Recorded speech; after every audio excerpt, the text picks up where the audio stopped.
నేను నిన్ను విమోచించి ఉన్నాను, భయపడకము, పేరు పెట్టి నిన్ను పిలిచి ఉన్నాను, నీవు నా సొత్తు. యెషయా గ్రంథం 43వ అధ్యాయం 1వ వచనం. ప్రేమైనటువంటి దేవుని జనాంగమా, ఈ ఉదయకాల సమయంలో నువ్వు ఏ సమస్యలతో అయితే సతమతం అవుతున్నావో, ఏ శ్రమల్లో అయితే ఇబ్బంది పడుతున్నావో, ఏ కష్టాల్లో అయితే బాధపడుతున్నావో, ఆ కష్టాల్లో, శ్రమల్లో, బాధలన్నిటిలో నుంచి ఆ దేవాది దేవుడు నిన్ను విమోచించడానికి సిద్ధంగా ఉన్నాడు.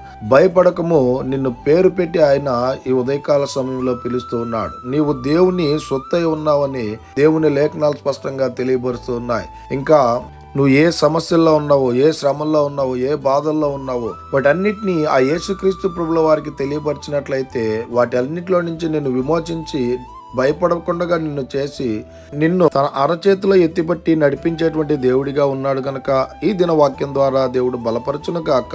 ఆమేన్.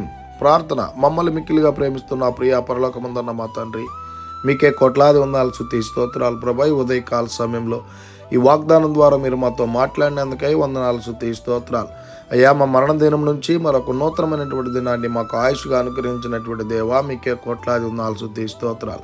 ఈ దినాన్ని చూడలేటువంటి పరిస్థితులు అనేక మంది అనేక రకాలైనటువంటి మరణాల ద్వారా మరణించినప్పటికీ అయ్యా మమ్మల్ని సజీవ రెక్కలుగా నిలబెట్టి మరొక నూతనమైన దినాన్ని అనుగ్రహించినందుకై వందనాలు ప్రభా.